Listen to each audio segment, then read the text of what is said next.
God's love is eternal and imperishable. Jesus is the greatest and final revelation on earth of God's love.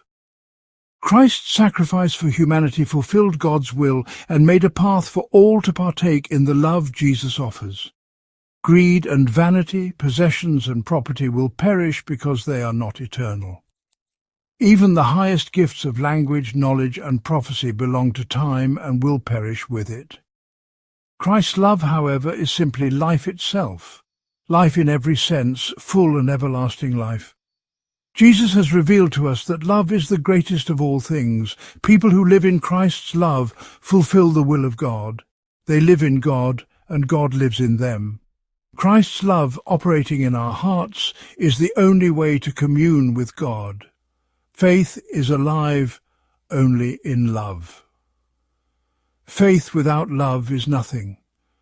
If anyone brings forth the clearest proclamation and the purest teaching but has not love, that person is nothing but noise and smoke. The love that comes from God's heart cannot be produced in any laboratory, by any decree or by any organization. No human efforts or zealous benevolence can match this genuine treasure. Whoever has felt this spiritual power knows it is independent of the physical. Christ is our life. He is the primary force, the original power before there was linear time. Wherever we meet Jesus, he is the cause of all goodness and love. Omne vivum ex vivo. Love begets love. He loved first who himself is love. Only out of this first cause are we able to love. The love of Jesus is in contrast to the abused and misused eros type of love. It knows no bounds of space and time. It destroys nothing. It is the strength of unconquerable perseverance.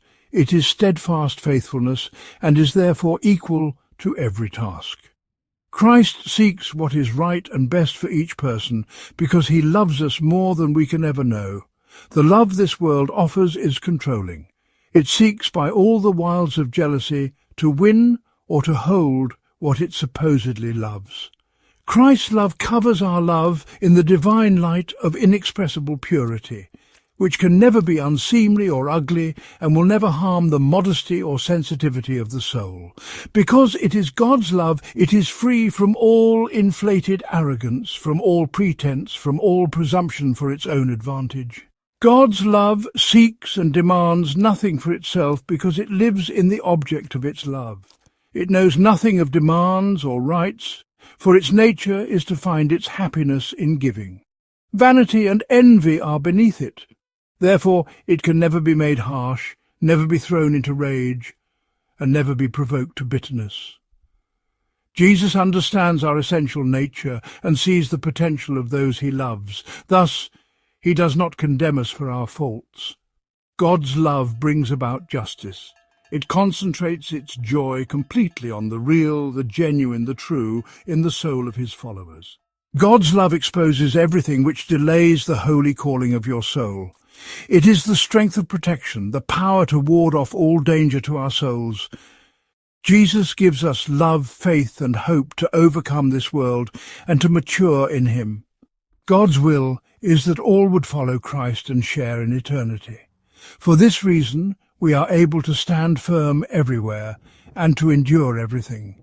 God's holy love is present and spiritually fulfilling in marriage, but never where there is merely a passing infatuation or superficial interaction. In reading the Song of Love in 1 Corinthians chapter 13, we find Paul's expression of the song of praise to godly love. Those who feel this love rising in their hearts experience the aliveness and timelessness of God's Spirit working directly in them. The light dawns within so that we begin to sense how life is open to us by this perfect love. We long for this unspeakable happiness and desire more of him who radiates life. Jesus is reaching his hand of love to you now. Today is the day of salvation. You are not promised tomorrow. Choose Jesus and experience his love for you. This article was adapted from the writings of Eberhard Arnold. Please like, share and subscribe. This helps us share the gospel. May the love of God fill you and radiate to all those around you.